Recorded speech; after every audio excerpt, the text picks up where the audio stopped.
জাদুর ঝর্ণার লেহেঙ্গা। পাহাড়ের নিচে ছোট্ট একটা গ্রাম, নাম ধুলিগাঁও। সেখানে সকাল মানেই পাখির ডাক। সেই গ্রামের এক কোণে পুরাতন কুঁড়ে ঘরে থাকে এক মেয়ে, নাম তার ময়না। ময়নার বয়স 10। চোখে তার বড় বড় স্বপ্ন, কিন্তু পেটে প্রতিনিয়ত ক্ষুধা।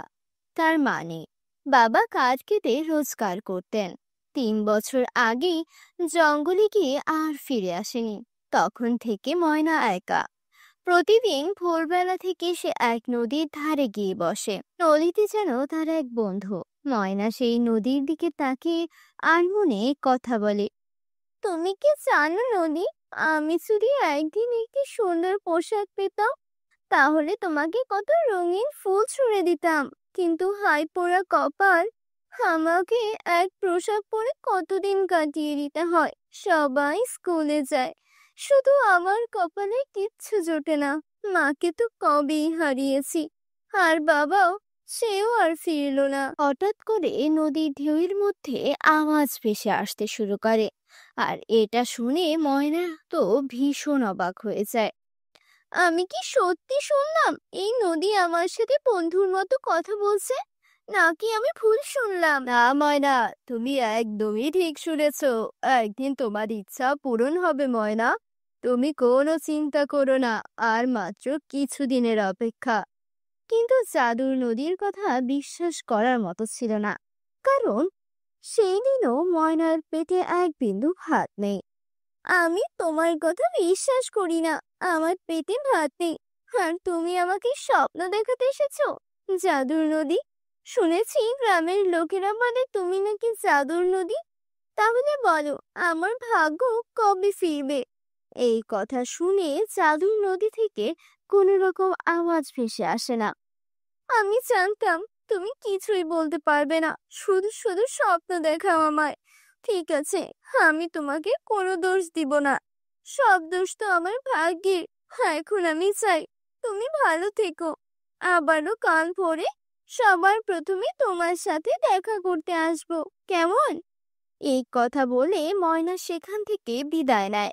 গ্রামের মানুষজন ময়নাকে একদমই পছন্দ করতো না। কেউ বলতো ওর মা নদীতে ডুবে মারা গিয়েছিল, নিশ্চয়ই নদী অশুভ শক্তি লেগে আছে ওর গায়ে। আই ময়না সবার কাছে সাহায্য চাইলেও কেউ তাকে সাহায্য করে না।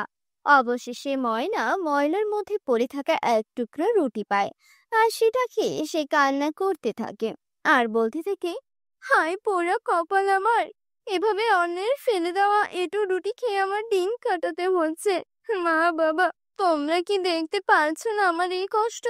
আমি আর সইতে পারছি না। কেন যে আমার মৃত্যু হলো না কে জানে। এইসব কথা ভাবতে ভাবতে ময়না ঘুমিয়ে পড়ে। পরের দিন ভোরে হতে ময়না ঘুম থেকে উঠে সেই নদীর কাছে যেতে থাকে। তখন রাস্তায় এক বৃদ্ধ মহিলা তাকে ডেকে বলে, আরে ও মেয়ে ময়না, এদিকে একটু শোন। তুই প্রতিদিন এখানে বসে কি করিস আমায় বলতো? ওই নদী যে খুবই খারাপ আর ভয়ানক নদী। ওই নদী তোর মাকে গিলে খেয়েছে। এখন তুইও তোর মায়ের নেশায় পড়েছিস। চিন্তা করো না রে দিদা, নদী আমার একটা মাত্র বন্ধু, সে আমার কোনো ক্ষতি করবে না। আর আমি বিশ্বাস করি না যে এই নদী আমার মাকে কেড়ে নিয়েছে। হয়তো আমার মায়ের মৃত্যু অন্য কোনো কারণে হয়েছে, আর তোমরা শুধু শুধু এই নদীকে দোষারোপ করছো। নদী যদি সত্যি তোর বন্ধু হয়, তাহলে একদিনও তোর জীবনে আলো এনে দিল না কেন?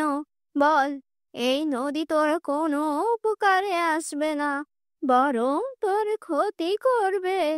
আর মনে রাখিস, নদীর চল কখনোই কারোর অস্ত্র ফিরিয়ে দিতে পারে না। এরপর বুড়ি চলে যায়, আর ময়না বুড়ির কথায় মন খারাপ করে সেই নদীর কাছে যায় আর নদীকে ডেকে বলে, এই যে নদী, আজও কি তুমি আমার সাথে কথা বলবে? আমি তোমার বিষয়ে অনেক কথা শুনেছি। আচ্ছা নদী, আমি কি কখনো ভালো হব না? আমি কি সারা জীবন এমনই থাকবো? বলো তো, যদি তাই হয় তবে তুমি আমায় মেরে ফেলো। এমন কষ্টের জীবন আমার চাই না নদী। ধৈর্য ধরো ময়না, আমি তো তোমায় বললাম এখনো তোমার পরীক্ষা শেষ হয়নি। যখন পরীক্ষা শেষ হবে তোমার সফলতা অবশ্যই আসবে। ওদিকে রানী তোমাকে অবশ্যই সাহায্য করবে, তার জন্য তোমাকে অপেক্ষা করতে হবে। কিন্তু সেদিনও ময়না সেই নদীর কথায় কোনো গুরুত্ব দেয় না, আর কথা তো সে বিশ্বাসই করে না। এইসব তুমি কি বলছো? রোজ তুমি আমাকে একটা না একটা বাহানা দিতেই থাকো। নদীর আবার রানী হয় নাকি? যত সব। এই কথা বলে ময়না সেদিন নদীর সাথে আর কোনো রকম কথা বলে না। সে রেগে রেগে তার বাড়িতে চলে যায়। সেই রাতেও ময়নার কোনো খাবার জোটে না, সে না খেয়ে ঘুমিয়ে পড়ে। এভাবে না খেতে খেতে ময়না দ্রুত অসুস্থ হয়ে পড়ে। তাই তো সে নদীর কাছে যেতে পারে না। 3 দিন পর ময়না যখন একটু সুস্থতা অনুভব করে, তখন সে ভাবে, কতদিন হলো আমি নদীর কাছে যাই না। নিজেকে বড্ড বেশি একা লাগছে। আজ একটু চাই নদীর সাথে দেখা করে আসি আমি। ও আমার বন্ধু বলে কথা। তারপর ময়না সেই নদীর কাছে যায়। তখনই নদী থেকে একটা আলো ভেসে আসে, আর ওই আলোর মধ্যে থেকে একটা খুব সুন্দরী রানী পরী বেরিয়ে আসে। এটা দেখে ময়না ভয় পেয়ে যায়। তখনই রানী পরী বলে, ভয় পেও না ময়না, আমি নদীর রানী। আমি তোমার অপেক্ষা করছিলাম, আর এখন আমি তোমার সাহায্য করতে চাই। তুমি এতদিন কেন এলে না? আপনি আমার নাম জানেন?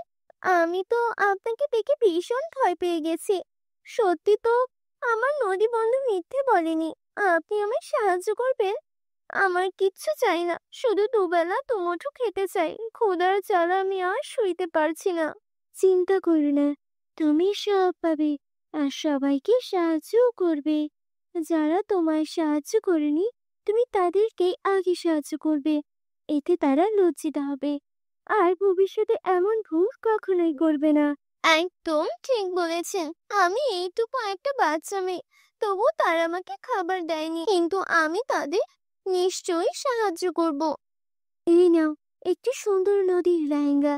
এটি নদীর প্রাণ বলতে পারো। আমি এর রক্ষা কবচ হিসেবে রেখেছিলাম। এখন থেকে এই লেহেঙ্গা তোমার। জাদুর নদীর লেহেঙ্গা তোমাকে সব এনে দেবে। তুমি যখন যা চাইবে তাই পাবে। আপনি সত্যি বলছেন? আপনাকে অসংখ্য ধন্যবাদ নদীর পরী।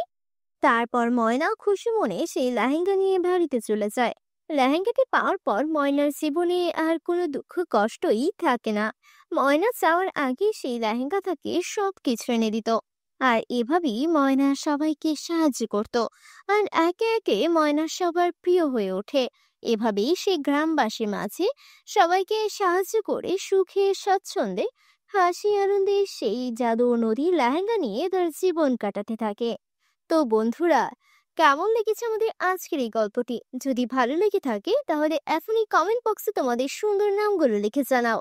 আমরা পরবর্তী গল্পে তোমাদের নাম ব্যবহার করব। আর তোমরা যারা যারা আমাদের চ্যানেলে নতুন আছো, তারা এখন একটা লাইক দিয়ে আমাদের চ্যানেলটিকে সাবস্ক্রাইব করে দাও। দেখা হচ্ছে পরবর্তী কোনো নতুন গল্প নিয়ে। ততক্ষণ ভালো থেকো বন্ধুরা, আল্লাহ হাফেজ।